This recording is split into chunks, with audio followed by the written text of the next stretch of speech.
Oi, galera linda e maravilhosa, tudo bem com vocês? Jessé Maia de Oliveira, aqui outra vez. Bom dia, boa tarde, boa noite. Para você que aqui nos acompanha, inscreva-se, obtenha atualizações de nossos vídeos, favorite, dê o joinha, bota aquele coraçãozinho maravilhoso e espalha para geral, badala o sininho para você ser notificado quanto a update de nossos conteúdos. Faz aquele uhul! Show de bola por demais. Temos certeza que o nosso trabalho ser-lhe-á de grande monta e aqui ao meu lado está ninguém mais, ninguém menos do que a atriz, escritora, produtora, essa menina inteligentíssima de nome Gleice Favacho. O seu primeiro contato, meu bem, foi com as artes cênicas ou foi propriamente com a literatura? É um pouco dos dois, na verdade, porque assim, o meu pai, ele escreve, né, escreve poesia, romance, mas assim, na escola eu sempre tive esse incentivo à cultura, assim, buscar literatura, a gente tinha as feiras de livros que produzia os nossos próprios livros. Os passeios de escola, né? Os passeios de escola também, as próprias feiras dentro da escola. Meu pai e minha mãe me incentivaram muito a ler desde pequena. Minha mãe me ensinou a ler, assim, eu aprendi a ler uma semana com ela em casa. Foi a única das filhas que quis aprender a ler. Ah, não, sério? Todos os outros foram relapsos, né? Não, foram na escola mesmo, na classe de alfabetização. Só que quando eu cheguei na classe de alfabetização, eu já sabia ler. Agora eu saquei! Então, a professora ficou até surpresa com isso, então eu já gostava de escrever, tentar inventar minhas histórias, fazia teatrinho com as amigas também. Sempre assim, as artes cênicas e literatura caminhando lado a lado. Você é a mais nova da família ou não? Não, eu sou a filha do meio. Diferentemente dos outros irmãos, você quis a formação acadêmica ou todos os outros abraçaram também? Todas as outras abraçaram, é que cada uma foi uma área, né? Eu tenho uma irmã, né, que é formada em gastronomia, a outra é mais para a área de administração e eu vim com a literatura e com as artes. Você se formou em letras, né? Não, eu me formei, na verdade, em artes visuais, né? Engraçado que eu gosto muito de literatura, mas eu me formei em artes visuais, que abordam um pouco de tudo, a parte mais teórica da arte, assim, o cinema, a escultura, a pintura, um pouco de tudo, as artes também, né, de patrimônio imaterial. É muito interessante essa parte do estudo de artes visuais, assim, que a gente entende a cultura e a arte como um todo. E você, planeja capa de livros também ou não? Você usa a arte visual justamente para você aplicá-la ao teatro e ao que você conta na sua literatura? Essas coisas sempre se misturaram, né? Eu já fazia as minhas artes desde sempre. Os estudos me dão um conhecimento maior, assim, né, para pesquisa. Mas depende, tem coisa que eu vou pesquisando, estudando, tem outras que já vêm de inspiração. Um pouco de planejamento e um pouco instintivo. É uma coisa só para você ou não? Ela é um pouco mais abrangente? Você trabalha para outras pessoas dentro dessa área de artes em cima da literatura? Geralmente para mim, para fazer minhas capas, minhas ilustrações, mas às vezes eu faço por uma pessoa ou outra. Eu não sou assim aquela pessoa que tem aquela encomendas abertas o tempo todo para fazer uma ilustração para alguém. Às vezes quando alguém pede eu faço. Mas eu já fiz muito arte para teatro, às vezes para cenário. Eu já sou formada como maquiadora também. Então, na parte do cinema, eu trabalho nessa área da maquiagem. Hoje em dia, eu estou mais na parte da atuação. Eu me formei em atuação agora faz poucos meses. As minhas artes mesmo, de artes visuais, eu já cheguei a fazer coisas para cenografia, painéis para cenografia, capas de livros, assim, objetos cênicos. Você fez artes dramáticas em que escola? Você fez na Cal, você fez no Le Monde, você fez no Leonardo Alves, Rosane Kaufmann, Martins Pena? Eu fiz o técnico em teatro, né, formação em teatro no Espaço Nandi, que é do Juliano Nandi, filho da atriz Ítala Nandi. Inclusive, ela já esteve lá no Espaço algumas vezes, eu tive a oportunidade de conhecê-la uma vez, assim, é uma pessoa sensacional. Ela também escreve. Tem os livros dela lá, tem O Sonho de Vesta, que eu comecei a ler. Tem o livro dela do Teatro Oficina, que ela fala sobre a trajetória dela no Teatro Oficina. Me formei nessa escola dela, então aprendi, né, atuação para teatro, para câmera, dublagem. Então foi um enriquecimento assim, tremendo essa formação. Na área de artes cênicas, você enveredou primeiramente no teatro, você fez cinema, alguma pontinha na Globo? Quais são os trabalhos que você tem catalogados? Profissionalmente, fiz um musical chamado Sem Perdão, baseado em Wicked. Depois eu cheguei a fazer alguns infantis, como Encanto, uma versão das princesas, né? Já interpretei a Ariel. E também eu fiz algumas participações, assim... Cinema eu só cheguei a fazer figuração... Às vezes, como eu fiz muito cinema de guerrilha, né, como maquiadora, aí às vezes acabava entrando na figuração também, né? Aquele cinema que a gente vai, assim, né, com todo mundo com os recursos que tem, todo mundo ali batalhando ali junto, aquele cinema que não é fácil de fazer, mas que todo mundo ama. E que não conta com a ajuda de Lei Rouanet, não tem Embrafilme, não tem verba estatal. É aquele cinema feito no peito e na raça, com poucos patrocinadores. Né? Às vezes tem, né? Ah. Sobre a Lei Rouanet, né? Alguns conseguem. Inclusive é uma coisa assim muito errada, às vezes, a visão que as pessoas têm, né, da Lei Rouanet, porque acha que a Lei Rouanet ela vai te dar dinheiro para você fazer o De maneira filme. alguma. Não. A Lei Rouanet e a Lei Paulo Gustavo, na verdade, te dá o meio caminho andado para que você possa correr atrás do seu patrocínio, para que você venda a sua ideia. Exatamente. Você vai fazer a sua captação, correr atrás de patrocínio e umas coisas. Mas já aconteceu de fazer parte de filmes beneficiados pela Lei Rouanet, mas que também não quer dizer que tenha sido 100% fácil, né? É um caminho um pouco mais fácil do que o cinema de guerrilha total, né? Com certeza bem mais fácil. Aí, às vezes, quando precisava fazer alguma figuração, né? Aquela coisa, tá ali atrás de algum lugar, atravessar uma rua... Cada um ajuda no que pode, cara. Esse é o trabalho que foi feito, inclusive, pela própria Boca do Lixo paulistana, um dos poucos cinemas que não contava com a ajuda da Embrafilme. Para não dizer que não tinha filme com a ajuda da Embrafilme, eles tiveram sim, que foi aquele Carnaval Globeleza que eles fizeram de O Guarani em 1979. Foi o único filme que contou com a ajuda da Embrafilme para poder ser feito. Eles colocaram até um estúdio melhor para poder dublar, colocaram a Odil, Fono Brasil, Sociedade Anônima São Paulo. Cara, tu deve ter viajado agora. Todos os outros foram um estúdio mais barateiro, que era Stanislau Zankovski. O pessoal chamava ele de Zanca. Lembra mais ou menos?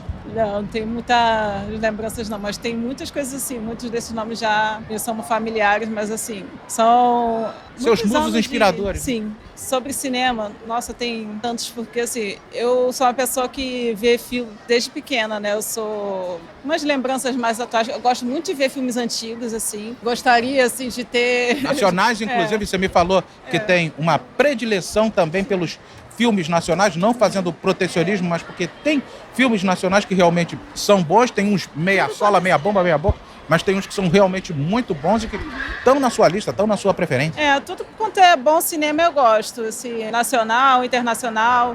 Eu gosto muito de filmes hollywoodianos, mas eu também gosto muito quando foge desse eixo, né, Hollywood também.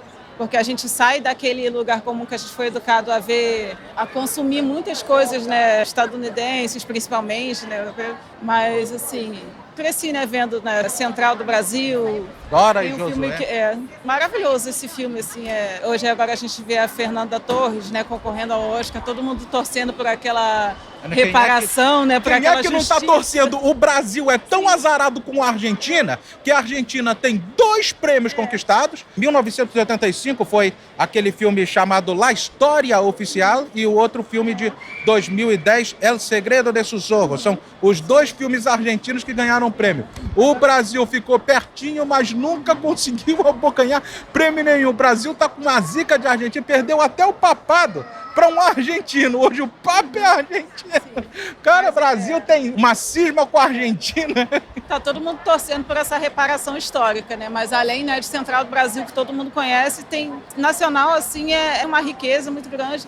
É claro que nem todos os filmes vão ser maravilhosos, mas em Hollywood também não tem todos os filmes maravilhosos. Você vai ver, tem gente que fala, eu não gosto de cinema nacional, mas a pessoa não viu quase nenhum. Um preconceito que não tem tamanho. Indo pela linha da comédia, por exemplo, assim, que as pessoas gostam muito lá de fora.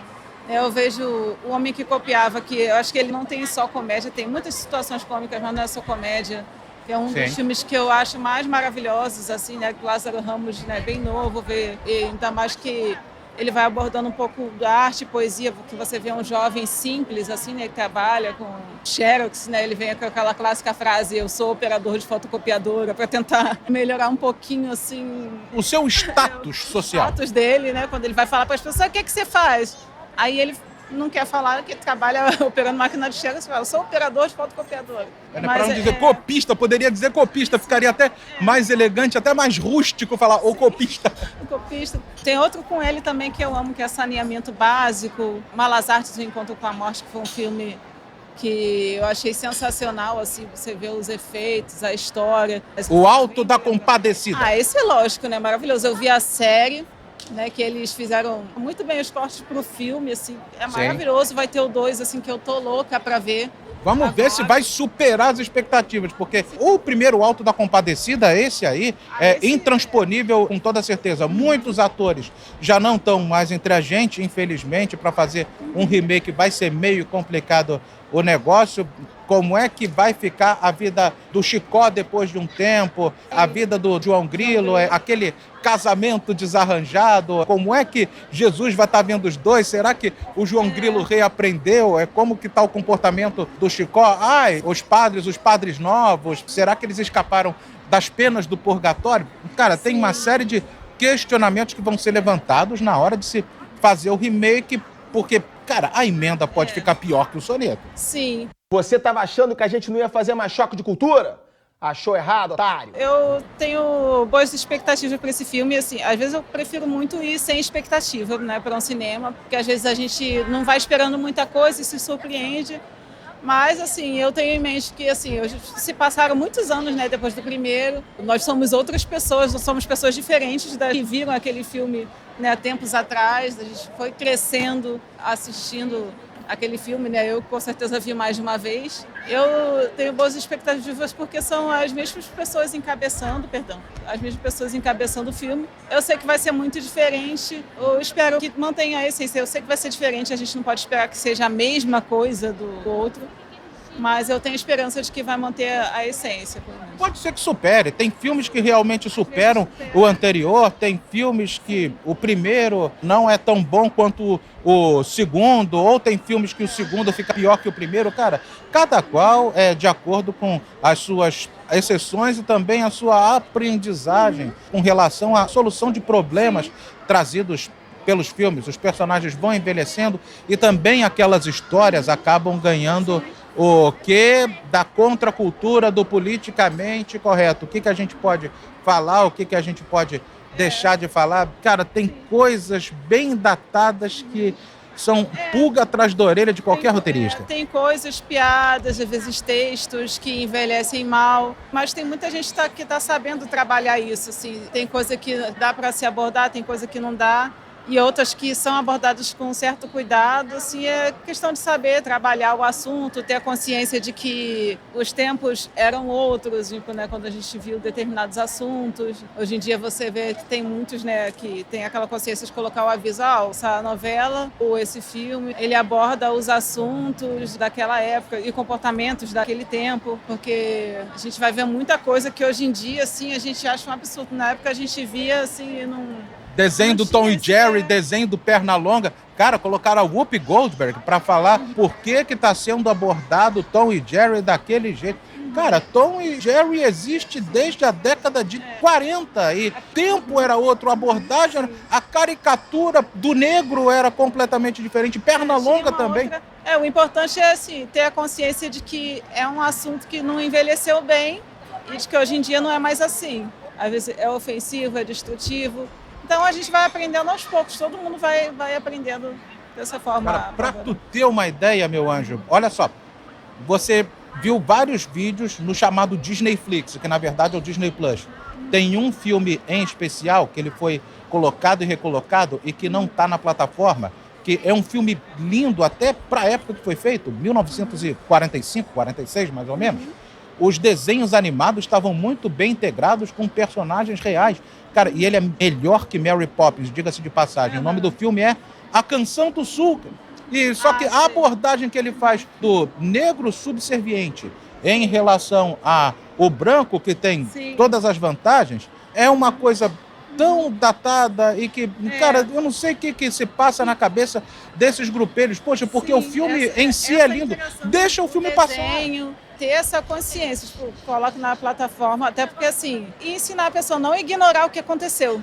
Acho que tá bom, né? Bem, pessoal, cinema, eu falei de O Alto da Compadecida, a gente falou aqui, por exemplo, de Central do Brasil, mas eu listo aqui uma série de outros filmes. Você falou do Homem que Copiava, que é legal também, mas, poxa, eu poderia citar infinitos filmes tão bons quanto, ou até mais.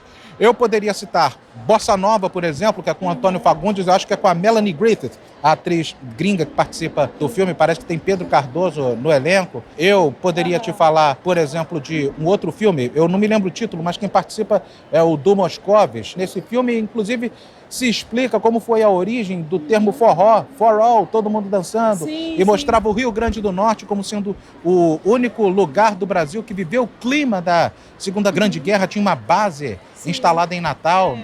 Fora os filmes do Mazzaropi, que dá para citar muito, que eu cresci Mâncio muito, Mazzaropi, meu Deus. Mazzaropi, sensacionais, você vê Jeca os filmes Tatu. com a Dercy Gonçalves. Tem um filme que eu gostei muito de assistir, que, assim, nem todos eu vou me lembrar do título, porque às vezes, assim, tem filmes que simplesmente passavam ali no TV Cine Cult, quando tinha aquela data em que passavam os filmes brasileiros. Eu acho que a Família Lero Lero, se eu não me engano, que é um homem que trabalhava num banco. Do Mazzaropi, né? Não era do Mazzaropi, não, mas era nessa mesma época. Era o filme, o cara trabalhava num banco e a família dele não levava ele a sério, não valorizava. Aí até que um dia ele acaba tendo um plano de colocar dinheiro num buraco que ele avisou para todo mundo no banco, para os chefes, tem esse buraco aqui, pode acabar caindo dinheiro. Só que ninguém deu ouvidos para ele no banco. Tem um plano, ele começa a socar dinheiro ali, só que ele não tinha intenção de roubar aquele dinheiro, socou dinheiro para todo mundo assim. Pra ele ser acusado, ele acaba sendo acusado de roubo. Sim. Aquele dinheiro só, porque ele trabalhava ali naquele caixa. Ah. Aí depois todo mundo acha, aí ele vai preso, ele acaba enfrentando as pessoas na cadeia, né? Porque ele fala, eu sou o rabo de arraia, tem uma cena hilária, assim. Cena de luta, aquela luta circense, né? Sou o rabo de arraia. Os trapalhões, meio os trapalhões. É mais ou menos nessa linha dos trapalhões mesmo. Aí depois descobre esse buraco, ele recebe uma indenização. Aí ele começa a ser mais levado a sério pela família, porque ele começa a se impor, né? Essa ida para a cadeia dele acaba fazendo com que ele seja levado mais a sério. Então é um filme hilário, assim. Quer dizer, ele ganha mais testosterona, ele se impõe na cadeia, né? Então tem muitos filmes que eu não vou me lembrar o título, porque assim, fui criado assistindo a filmes desde criança, assim, sabe? Meus pais, assim. E tu falou, tanto os hollywoodianos quanto os brazucas. Os brasileiros, tem filmes mexicanos, tem o cinema europeu, né? O cinema europeu, às vezes, né, espanhol, indiano, francês, eu amo assim tudo. O faroeste espaguetone. Exatamente. Ai, a Bollywood, cara. A Bollywood, sensacional. Primeira lembrança que eu tenho é do Kiru dançando Golimar, o thriller indiano. Sim, eu assisti, eu acho que Bahubali, eu acho. Eu ainda tenho que assistir o 2, eu, se não me engano, tenho o 3 também. E tem um filme que eu amei muito, que chama Lunchbox. Tem esse título em inglês, mas é um filme indiano. Pessoal falando inglês, né? Sim. Não, acho que eles não falam inglês, não. Só o nome do filme que é...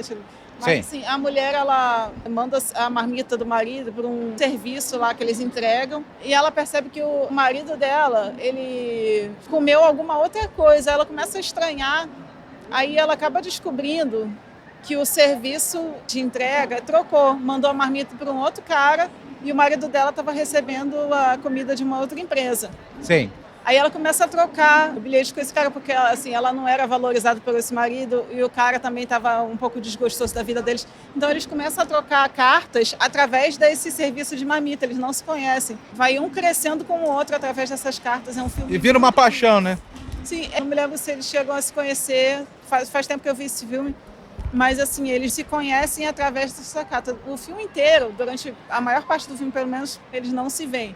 Só através dessas cartas, mas é muito interessante você ver a vida de cada um separada e eles se comunicando através dessas cartas. O pessoal muito bonito. Não sabe que está perdendo olhando cinema não norte-americano, olhando o cinema brasileiro, olhando o cinema indiano. Que mal lhe pergunte, você tem quantos anos? Eu tenho 37. Ah, tá jovem, meu. Eu não te dou, essa idade não te dou bem menos. Pra mim, tu tinha 20 e poucos anos, cara. Todo mundo acha que eu tenho no máximo 25, mas eu tenho 37. Tu tá bem rejuvenescida, meu amor.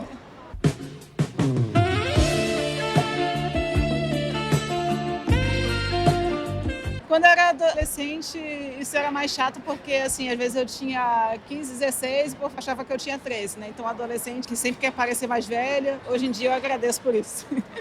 Essa paixão pelo cinema foi desperta no automático ou não? Você foi influenciada pela sua parentela?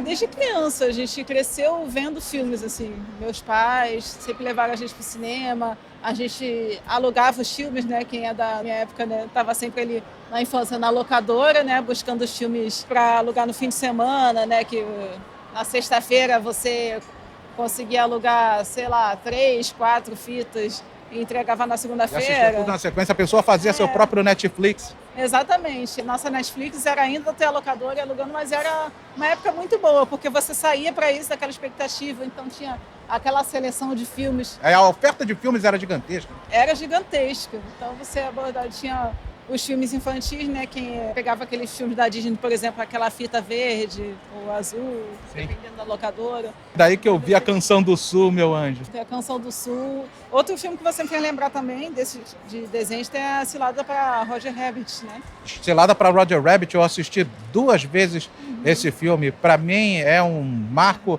do cinema de animação e esse filme ganhou o Oscar de melhores efeitos especiais e parece que ganhou o Oscar de melhor maquiagem também. Sim, sim. E o ator dizem que ele precisou de um tempo, né, longe da atuação, porque ele começou a imaginar, né, todos aqueles desenhos, porque ele falava, né, todos aqueles personagens, ele começava a imaginar porque ele tinha que atuar sozinho. Acho Cara, que é um desafio muito grande para um ator, assim, você atuar com aquilo que não está ali. Tem uma cena bizonha, cara, que mostra um sapatinho morrendo no ácido, cara. Aquilo dali corta Sim, muito sim. mais o coração do que toda a violência que o coelho sofre. Aham, isso é verdade. É incrível, né, como isso mexe com a mente da gente, porque assim, a gente sabe que é um desenho, tem consciência, mas a gente sente aquela dor, assim, é incrível. Cara, é impressionante, cara. Cilada para Roger Rabbit, eu coloco na lista da animação / filme que chama atenção por si mesmo, ao lado de Mary Poppins. Não vamos negar o mérito de Mary Poppins. Mary Poppins realmente é bom. Eu tô voltando ao tempo das locações de filmes que a gente fazia aqui, tanto filmes gringos em sua maioria, mas também alguns filminhos brasileiros e até aqueles filmes que a gente nunca, jamais deveria ter assistido. Sim, sim. Tem Bastante, tem filme que bastante. Eram seus conhecidos? Meus maridos. Porra! Tudo isso? E daí? Sou mulher até debaixo d'água. Rola pra mim tem que ser por método. É vivendo que se aprende. Como é que eu assisti aquilo naquela idade hoje em dia que a gente vai ter essa consciência, né? Porque muitos não, né? Alguns só. Que eu acabei vendo que eu não tinha tanta idade para ver, mas quando eu estava na casa da minha mãe, porque se eu estivesse em casa, minha mãe com certeza não teria deixado eu ver. Filme de bimbada, né? Filme de por bimbada. exemplo, não, esses nem... Era mais terror, né? Por exemplo, um filme que hoje em dia, assim, nem é tão... Acho que nem é tão pesado, mas que eu vi Brinquedo Assassino quando eu era criança. Eu estava na casa de outra pessoa, porque se fosse em casa, minha mãe... Terror, jamais.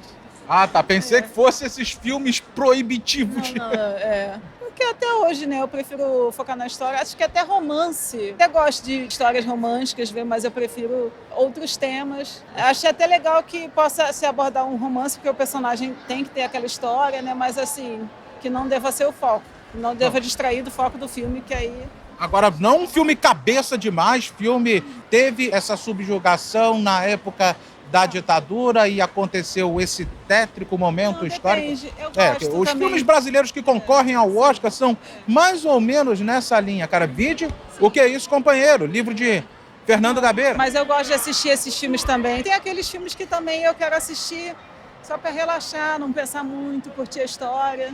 Acho que depende muito do momento para eu assistir um determinado tipo de filme. A gente está listando aqui filmes brasileiros para quem acha que filme brasileiro não presta. Eu tô aqui com um na minha cabeça. Tu falou de Roberto Faria e a gente falou de Exato. atores negros. Entrou o Grande Otelo nesse filme. O filme se chama Assalto ao Trem Pagador. Agora tu viajou. E é em preto e branco. sim. Não é sobre o assalto ao trem pagador lá do Donald Biggs, mas o trem pagador parece que de Japeri. Esse é um dos que está na minha lista para assistir, né? Porque, assim, eu queria ter muito mais tempo no dia, né? Para eu poder conseguir assistir todos os filmes, né? Você tem o seu trabalho normal, né? Sim, sim. Eu faço ilustração, trabalho, às vezes, com a área da moda, trabalho mais temporário, né? Eu sou sempre... Freelance, né? Você é freelance, sim. né? Mas eu sou, a maior parte, eu sou quase que 100% na área da arte. Sou escritora, sou atriz, às vezes faço ilustrações, e vai de tudo um pouco, assim. Agora, o que te empurrou para dentro da literatura e o que te fez pensar na Eileen, ou melhor, na Eileen Enista, que foi a personagem principal aí da Vampira na Cidade Ensolarada? O nome da personagem, na verdade, é Eileen. Sim. Assim, a literatura, né, como eu tinha falado, é uma coisa que está dentro da minha essência também desde pequena, né? Você foi instilada pelos seus pais a literatura também. Eu sempre gostei de ler. Minha mãe me ensinou a ler em casa, sempre me incentivou na leitura, me trazer livros. Eu viajava muito, assim. E o meu pai, escritor também. Tem várias coisas que ele está na gaveta e tem um livro publicado também, de Fragmentos de uma Paixão. Então, eu sempre fui gostando, né? Quando eu era criança, eu Fragmentos de uma Paixão é um romance, né? É um romance. Desde pequena eu participava das feiras do livro que tinha na escola. Às vezes eu pegava uma história e escrevia à mão. Aí ele levava para o trabalho digitável, eu já me sentia uma autora publicada ali, né? Porque ele passou uma folha com uma historinha que eu escrevi no computador. Mas, assim, uma vez eu estava fazendo um exercício de escrita. Sim. E escrevi uma frase, que é a primeira frase do livro, que era ver a minha casa diminuindo à medida que o carro se distanciava, era como assistir um filme que eu não queria que terminasse. Né? Não é exatamente essa frase, mas é mais ou menos isso. Mas assim, eu escrevi essa frase como exercício, e até por conta de um filme que eu vi, né, com Sean Connery, se não me engano, que ele era um escritor. Sim. Mas eu lembro que ele dá uma frase, livro dele, para um jovem que ele começa a ajudar a conviver, né? Eles começam a se ajudar, na verdade, um ajudando o outro. Aí ele começa a inspirar o garoto a escrever. Aí fala assim, vou te dar essa frase no meu livro, aí daqui você continua com a sua própria história. Uhum. Aí eu pensei, vou criar uma frase para ver se daí me surge uma história. Escrevi essa frase e deixei na gaveta há muito tempo. E foi... Aí depois eu peguei, aí eu começou a surgir uma história. Aí a Eileen veio surgindo dentro dessa história, que foi justamente a Eileen. Que aí vem da mudança dela, vem chegando nessa nova cidade, ela conhece um novo mundo, que ela vai descobrindo. Tem que descobrir o que está acontecendo com ela, se ela está sonhando, se ela foi sequestrada, se viajou no tempo. Então essa história foi surgindo aos poucos, assim, por causa dessa frase que eu tinha escrito e deixado na gaveta. E a partir daí veio, eu não vou ficar dando spoiler aqui, essa, eu até tinha chamado de Eileen Enista, porque a gente está vendo uma vivência ali da personagem central enquanto a figura antagonista, que era uma Simona Bacamarta, porque ela prendia todo mundo dentro do castelo luxuoso dela. Sim, a Rainha Zenaide, que é uma personagem assim, ela é bastante enigmática. Sim. E assim, porque, como a Eileen descreve ela, né? Ela não demonstra expressão. Se ela está zangada, se ela está furiosa contigo, com as intenções dela, você não consegue ler na face dela. Ela sabe escamotear bem as suas emoções e sensações, sua bondade e sua maldade. Então ela é uma personagem que acaba causando um certo fascínio. Sim. Apesar da vilania dela, a Eileen fica um pouco também fascinada, ficando a entender ela. O contraste dela com o filho dela, que é um rei sonhador. E esse monte de, em bom português, esse monte de filha da putada aí aparecendo, que, a bem da verdade, são os protagonistas da história. Brigam um pouquinho, mostram sua vilania, mas, na verdade, tem um plot twist aí envolvido de bondade. Exatamente. Uma das coisas que falaram muito sobre o livro, que parece que é uma chuva de plot twist, né? Quando você acha que não pode ter mais uma virada, tem outra. Porque para existir aquele mundo ali, várias histórias paralelas aconteceram. Então, conforme vai se revelando cada uma dessas histórias que aconteceram, né, para se chegar ali naquele mundo, com todos aqueles personagens ali centrais, né, tem muitas histórias assim que são cheias de camadas. Então você vê a história, né? Tomar cuidado para não dar um spoiler grande. Você vê a história de como a Zenaide chegou ali, com o bobo da corte, o Nicolau. Você vê a história de como a Lady Ophelia aparece na história. Você vê as servas da Eileen, né? As damas de companhia da Eileen, como elas chegaram ali. A própria Eileen também. Cada um tem a sua história paralela, então são vários caminhos que foram se cruzando dentro daquele mundo ali de Nocte Valley. Você nunca espera a história particular de um e depois quando juntam todas também é outro plot twist. Atenção, aviso de spoiler. A partir de agora, continue por sua conta e risco. É um tráfico de humanos aquilo dali, ao invés de você falar justamente sobre um campo minado, o tráfico de entorpecentes ali, o que está existindo é um tráfico de humanos e a finalidade precípua é nada mais, nada menos do que a satisfação de um ego enlouquecido de uma personagem vilã. Aí entra no spoiler até, né? Tem que botar até um alerta de spoiler aí, que essa parte dos humanos. Mas realmente é por causa da vaidade de uma pessoa, porque você vê que a Zenaide, porque ela tem uma autoridade muito maior do que do Ilan, né? Que é o rei, é o filho dela. Mas ele ali, né? O monarca, ele age como um monarca, né? Sim. Certa vez foi, né, criado, né, para aprender a se portar como um monarca, mas ele é muito sonhador, né? Por ter vivido dentro de uma bolha até, né? Então, para ele é tudo muito lindo, enquanto ela está ali ardilosa, comandando tudo, trabalhando todas as engrenagens para tudo acontecer do jeito dela. Eminentemente subversivo. Bom, eu já dei spoiler demais, você meio que abriu um pouco o seu coração sobre sua vida, falou do seu envolvimento literário aqui. Você tem mais algum outro livro futuro ou você pretende ficar apenas na Vampira Ensolarada? Eu participei de algumas antologias pela Serpentine. Tem uma que se chama Aqui se Explodam Era Uma Vez, onde a gente pega os contos de fada e a gente subverte todos eles. Cada autor, você trabalha com um dos contos. Eu tenho 2 contos nesse livro, na verdade. Sim. Eu pego a história da Bela Adormecida e eu me inspirei no conto que inspirou essa história da Bela Adormecida, né? Que chamou O Sol, a Lua e o resto eu esqueci. Mas enfim, eu peguei baseado onde uma mulher, ela engravida de gêmeos, né? Enquanto ela dormia, então é uma história bem mais triste, né? Que você vê, tipo, a mulher que sofre violência, só que depois que ela acorda, descobre que tem os filhos, um dos filhos suga, né? O espinho, que ela espetou o dedo, suga o espinho, quando ele vai procurar, né? Se alimentar, só consegue alcançar o dedo dela e acaba sugando o espinho, e ela acorda.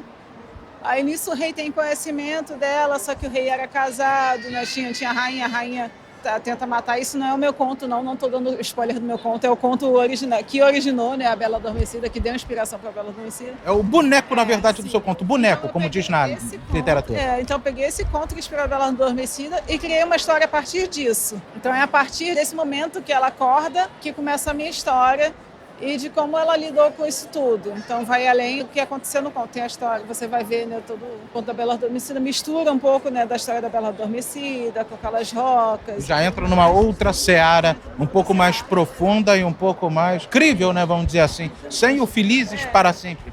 E o outro é o Parque, que aí, assim, eu prefiro já não dizer qual é o conto que inspirou nesse do Parque, porque, assim, o plot twist desse conto tá no final, então se eu disser propositalmente ocultei do título, o plot twist tá justamente no personagem, né, que tem a ver com esse conto, quando ele aparece mais pro final. O que eu posso dizer desse conto, assim, é uma jovem bolsista, Certo. e ela, para se sentir um pouco protegida, ela sabia que tinha que se juntar a algum grupo, os adolescentes que eram ricos, né, bem elitistas, que o pai era dono disso, daquilo, e ela sabe que ela ia sofrer muito preconceito como os bolsistas, mas assim, ela sabe que ninguém gosta dela por quem ela é, né, por alguma coisa que ela pode fazer por eles, e ela se junta a eles pela proteção que eles podem dar a ela, né, como essa... Um mero preconceito, talvez, né? E é aquela coisa de interesses, né, eles têm, todos os estudantes daquela escola teriam preconceito com ela, por ela ser uma bolsista, para buscar proteção em alguém vai... né, para se juntar a esses. Só que aí eles resolvem que tem que ter uma iniciação. Então resolvem desafiá-la a pular os muros de um parque que ficava numa ilha. Eles pegam a lancha do pai de um deles, Sim. o parque fica na ilha, e ela tem que entrar naquele parque, ir tirando fotos, filmar, mandar para eles, como se fosse um desafio, postar nas redes sociais. Só que vão acontecendo coisas estranhas dentro desse parque, conforme ela vai avançando. E o final, assim, aí a partir disso não posso dizer muita coisa, porque aos poucos as pessoas vão tendo conhecimento de qual é o conto que inspirou o parque. Essa gente inventa cada coisa. Bom, na tela, então, vou deixar aparecendo em algum lugar os lugares onde estão publicados esses contos, para que vocês possam conhecer um pouquinho do que essa menina tem para oferecer aqui de literatura. Você quer acrescentar alguma coisa? Outra coisa que eu já ia esquecendo. Sim. Comecei a fazer meu planejamento e tenho plano de ter uma sequência da história de Aileen que vem aí. Já estou no planejamento, no trabalho para poder chegar com uma sequência, então vem um outro livro por aí. E a Aileen, ela vai ser uma pessoa em conflito ou ela vai ser uma heroína novamente? A exemplo do que aconteceu na história anterior. Ela é as duas coisas, né? Ela é uma pessoa em conflito e acaba se tornando uma heroína, mas assim, nunca sozinha, né? Acho que o grande arco da Aileen é que ela descobre que ela precisa dos outros, né? Não dá porque ela é uma pessoa assim muito solitária, muito introspectiva, e ela percebe que não dá para fazer tudo sozinha. Ela descobre que precisa de outras pessoas, precisa confiar nas amizades que ela vai fazendo. Então, sempre vão entrar esses conflitos para ela, assim. O conflito acaba sendo uma heroína, também aprendendo a confiar em outras pessoas. Aqui tá, galera, essa verdadeira artista completa com quem eu fiquei conversando aqui um tempão. Eu estava numa expectativa com relação a essa entrevista, no mais, ela rendeu bastante. Por quê? Ela começou falando sobre a sua própria vida, ela falou sobre as vivências familiares que a fizeram o que ela é hoje, o seu trabalho com as artes no campo da moda, no campo também das criações audiovisuais, porque ela é especialista, até a concepção literária e também algumas resenhas interessantes aqui que a gente vai colocar de livros, seus pensamentos que fazem com que ela seja realmente uma figura que merece muito mais destaque do que ela já tem dentro da literatura. Gleice Favacho, quer considerar mais alguma coisa, pontuar? Não, só agradecer a oportunidade dessa entrevista e agradecer a quem estiver assistindo. Quem não conhece, que venha conhecer, né, meus contos, as minhas histórias, que venha conhecer a história da Aileen. E espero que vocês gostem da leitura. Então tá aqui, conversei com Gleice Favacho, muito obrigado por sua participação. Muito obrigada, eu que agradeço. E assim sendo, vamos ficando por aqui, prometendo voltar, se assim o nosso Deus quiser e, é claro, permitir, com mais, em uma outra oportunidade. E lembre-se sempre, com Deus à frente, você é mais que vencedor. Fiquem todos com Ele, portanto, e como sempre a gente se vê... One more time, more and more time. See you later. Bye bye.